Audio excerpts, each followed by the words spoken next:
जय श्रीमन नारायण।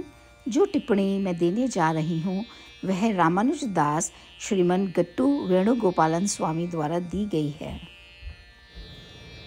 अध्याय 3 कर्मयोग श्लोक 13। यज्ञशिष्टा सिनः सन्तो मुच्यन्ते सर्वकिल्बिषैः भुञ्जते ते त्वघं पापाः ये पचन्ति आत्मकारणात्।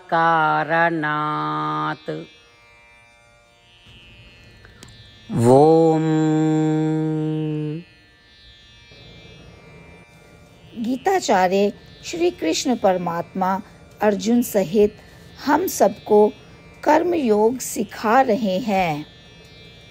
परमात्मा कह रहे हैं, अर्जुन, यदि तुम यज्ञ में अर्पित किए गए भोजन का सेवन जारी रखोगे तो तुम्हारे सभी पाप समाप्त हो जाएंगे। यज्ञ में भोजन अर्पित किए बिना और केवल अपना पेट भरने के लिए भोजन ग्रहण करने से क्या तुम जानते हो कि क्या होगा? वह भोजन पाप बन जाता है। और अब क्या हो रहा है? इसका मतलब है कि तुम पाप खा रहे हो। इसीलिए अर्जुन, जीवन भर यज्ञ में भोजन अर्पित करते रहो और उस प्रसाद से अपने हिस्से का भोजन ग्रहण करते रहो।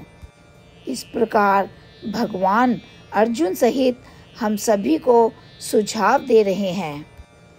भगवान घोषणा कर रहे हैं कि अर्जुन, मैं श्रीमन नारायण हूँ जिसने तुम्हें, इन सभी लोकों और इन यज्ञों को बनाया है।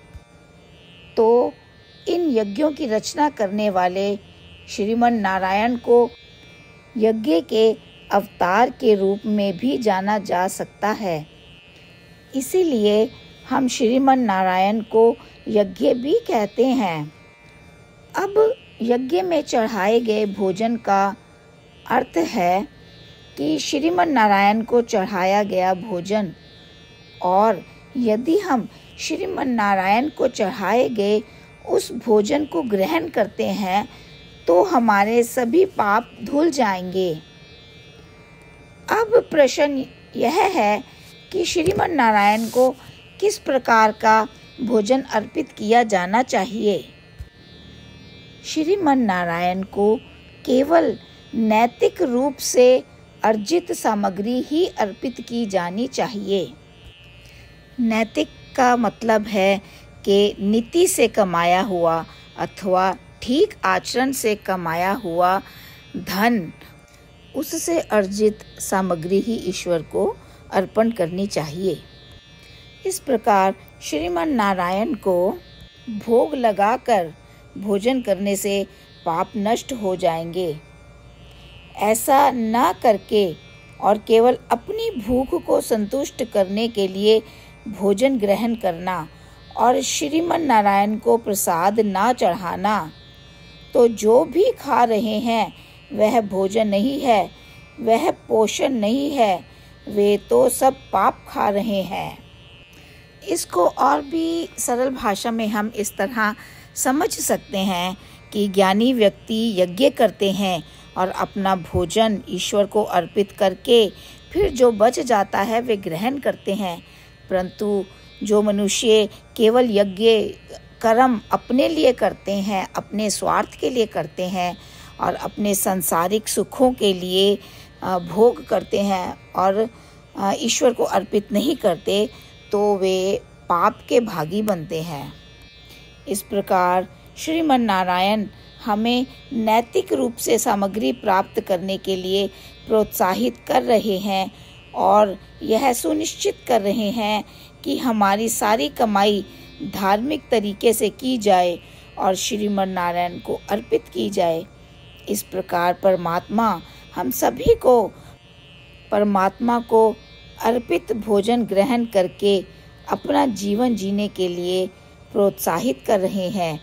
आइए हम सब परमात्मा ने हमें जो सिखाया है उसका अभ्यास करने का प्रयास करें। श्रीमद् भगवद गीता का संपूर्ण सार श्री कृष्ण परमात्मा द्वारा अध्याय 18 के श्लोक 65 से 70 में 8 कार्य करने के लिए दिया गया है। श्री कृष्ण कहते हैं, मैं उन लोगों से प्रेम करता हूँ जो इन 8 बातों का पालन करते हैं। मैं उन भक्तों की हर तरह से रक्षा करूँगा। श्री कृष्ण परमात्मा द्वारा बोली गई संपूर्ण भगवद गीता को सुनने के बाद अर्जुन कहते हैं, करिष्ये वचनम तवा, जिसका अर्थ है, श्री कृष्ण मैं वैसा ही करूँगा जैसा कि आप कहते हैं। यही कारण है कि श्री कृष्ण ने अर्जुन को सभी प्रकार की सफलताएं और विजय प्रदान की है। आइए हम परमात्मा को अपना वचन दें कि हम इन 8 कार्यों का पालन करेंगे। परमात्मा को इस शब्द देने से बड़ी कोई पूजा, तप या यज्ञ नहीं है। मैं यह 8 व्रत कहूँगी जो हमें करने चाहिए। आप सब कृपया अपने मन और हृदय में इन पर विचार करें।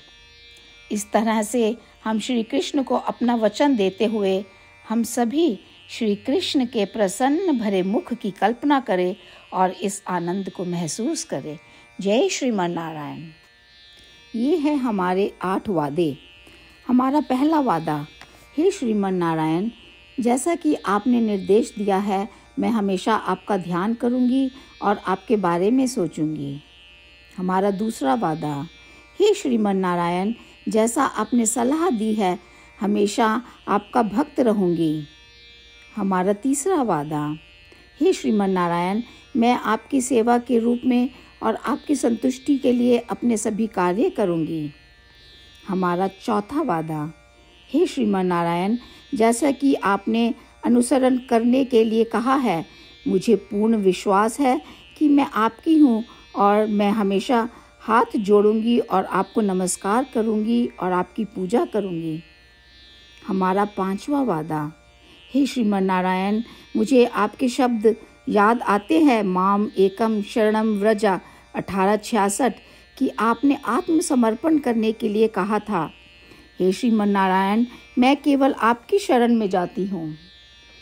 हमारा 6वां वादा, हे श्रीमन नारायण, मुझे आपके शब्द माँ शुचः 1866 याद है कि आप हमें शोक ना करने का आश्वासन दे रहे हैं।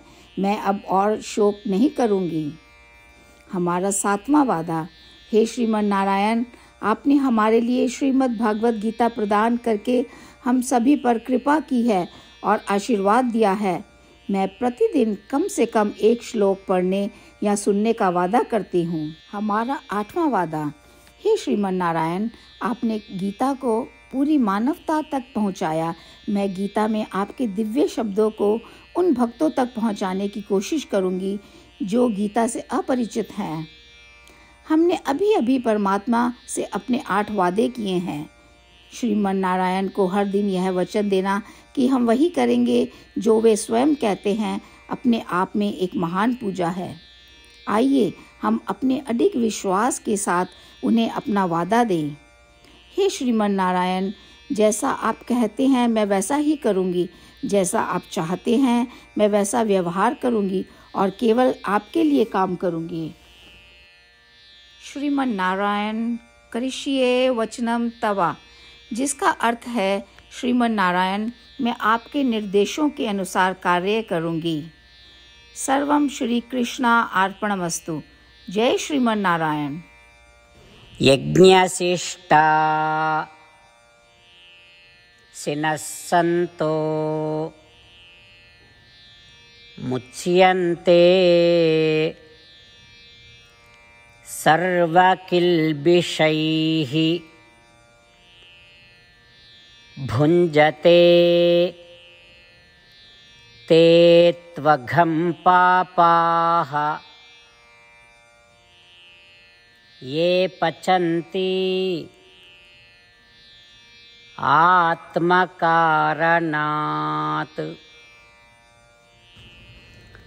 ॐ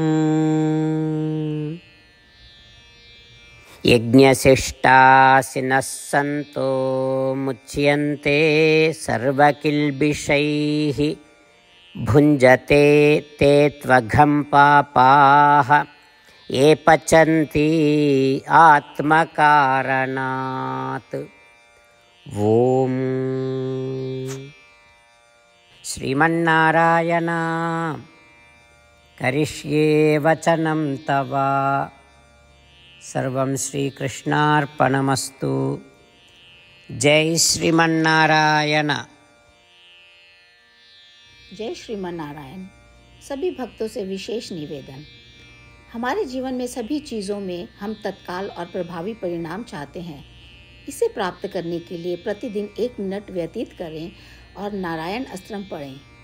नारायण अस्त्रम प्राप्त करने के लिए नारायण अस्त्रम वेबसाइट पर जाएं, जो www.narayanastram.org है, और पंजीकरण में अपना नाम और ईमेल प्रदान करें।